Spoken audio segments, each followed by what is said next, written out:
Salut à tous les anonymaux. Je suis désolé pour l'intro, j'avais promis à quelqu'un que je la ferais. Cette année, alors que d'habitude je m'en tape de ouf, honnêtement, j'ai décidé de couvrir la sortie des nouveaux iPhones, c'est-à-dire faire une vidéo dessus. Du coup, j'ai regardé la conférence d'annonce des nouveaux produits Apple pour regarder un peu les nouveautés et tout, et je me suis dit... Ah ouais, y a rien qui change. C'est naze là cette année, c'est abusé, nul. Bon voilà, pas vraiment séduit hein. J'avais l'iPhone 12 Pro, donc j'ai commandé le 13 Pro pour voir s'il y avait vraiment des différences et tout. Et aujourd'hui, on en est là. J'ai l'iPhone 13 Pro. Et du coup, le 12 Pro aussi. Peut-être les foutre à poil, comme ça vous les voyez bien. Hop. Allez.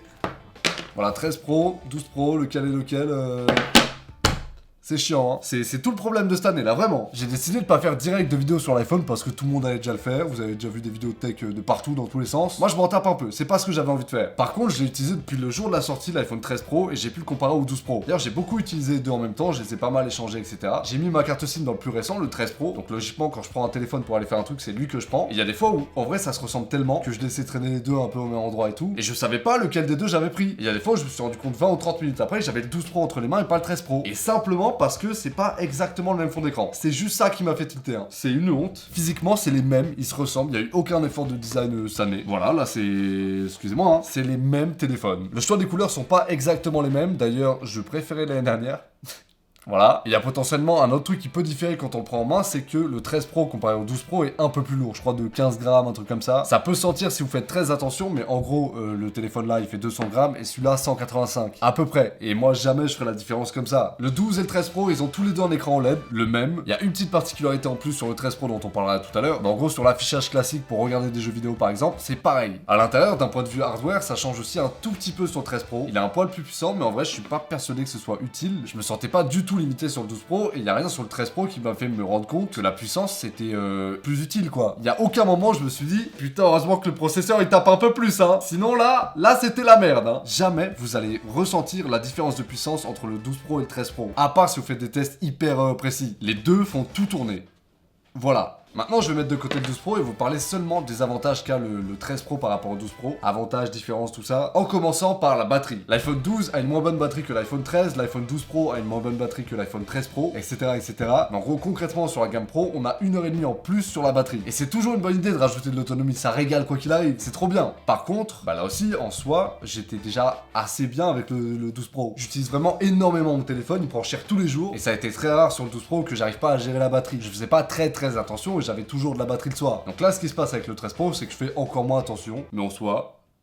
Autre petit changement assez cool, c'est que l'encoche a rétréci. C'est un des rares trucs en vrai sur lequel Apple est en retard. Il y a toujours une encoche sur le téléphone. Il y a ça et la charge rapide qu'ils ont toujours pas vraiment implémenté. Il y a des téléphones qui se chargent en un quart d'heure qui valent grave moins cher. Et eux, ça bouge pas quoi. Hein. Bref, l'encoche a rétréci, du coup le haut-parleur a été un peu déplacé et c'est tout. D'ailleurs, en parlant de l'encoche, on peut parler de l'appareil photo avant sur lequel il y a très peu de différence, voire pas du tout. Par contre, et c'est peut-être une impression, je crois que logiciellement ça a été un peu amélioré. C'est très compliqué quand vous avez de la lumière de faire une photo floue avec l'iPhone 13 Pro. Je peux prendre une photo un peu à l'arrache en bougeant, hop, et la photo va être quand même net. Ça a l'air de rien, on se dit que c'est une amélioration pas folle, une photo un peu floue et tout, c'est pas hyper grave, mais si. Ce travail sur les photos en selfie là, ça évite vraiment de gâcher des photos qui auraient pu l'être. Il y a des moments qui se présentent pas 14 fois à vous et tout, et si vous pouvez avoir la bonne photo du premier coup, pas flou, tout ça, c'est trop bien. Donc ça, je suis hyper content, ça me fait plaisir. Si on continue sur les photos, il y a 2-3 trucs qui ont changé. Déjà, les objectifs. On avait un zoom x2 sur l'iPhone 12, maintenant on est sur un x3. Honnêtement, je sais pas trop comment me positionner par rapport à ça, parce que c'est un meilleur zoom, ça va permettre de prendre en photo des trucs qui sont plus loin, etc. Mais je me servais énormément du zoom x2 sur le 12 Pro parce que ça me permettait de faire des photos notamment des genres de portraits sans utiliser le mode portrait et là pour le coup ça va trop zoomer pour ça. Du coup entre deux un peu. Autre truc qui a un peu changé, c'est le mode grand angle. Bon, c'est toujours un grand angle comme on les connaît et dont je peux pas me passer. C'est vraiment indispensable pour moi les grands angles sur les téléphones. Mais là il y a une nouveauté, c'est que quand vous mettez quelque chose très proche de cet appareil photo là, ça va devenir un appareil photo macro. Là par exemple si je m'approche de la coque, je suis vraiment collé au truc. Hein. Bah, c'est quand même net. Vous avez un appareil photo qui permet de prendre des photos très proches. Sur 12 Pro, on va essayer, mais ça va pas se passer pareil. Hein. C'est juste Voilà, mais juste sur du flou un peu mal géré là. On est sur une petite galère là quand même. Pareil, globalement, les photos sont un peu mieux définies sur le 13 Pro que sur le 12 Pro. Et quand je dis un peu mieux, c'est un peu mieux. Sur deux photos grand angle prises avec l'un et avec l'autre, vous allez très peu faire la différence. Mais le moment où vous allez le remarquer, c'est quand vous zoomez à fond sur l'image. Il y en a une qui va être à peine mieux définie que l'autre, et ça va être celle du 13 Pro évidemment. En mode vidéo, il y a eu deux améliorations notables aussi. Le mode cinéma, qui permet d'avoir un flou d'arrière-plan en mode vidéo, qui est très cool. Je peux vous montrer un peu, voilà, cinématique. Voilà, c'est à ça que ça ressemble. Et en fait, on peut gérer la profondeur de champ. Si je veux que ce soit moins flou, je vais vers là. Et si je veux que ce soit plus flou, je fais l'inverse. Là, je me suis mis au max et comme vous le voyez, ça marche vraiment assez bien. C'est très joli. Mais il faut savoir l'utiliser et surtout, faut en avoir l'utilité. Bon, je l'avais mis au max. Là, on a rendu un peu plus naturel et tout qui rend vraiment plus cool. Mais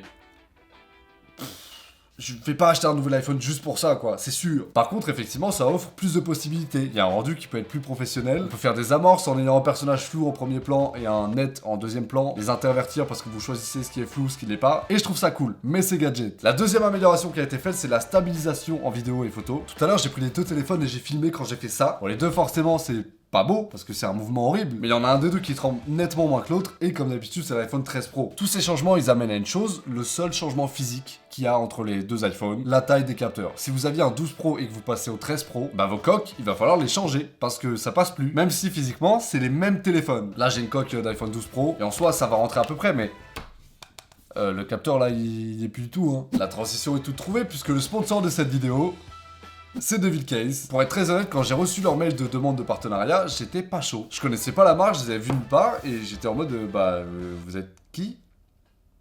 Donc pour pas être débile, j'ai demandé un échantillon qui a été une coque. J'ai pu tester, et si je vous fais la vidéo avec eux, c'est que j'ai été rassuré. D'ailleurs, vous allez très vite l'être aussi.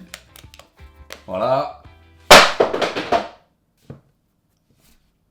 Bon, je vais le chercher quand même. Il va bien, c'est tranquillou. Vous voulez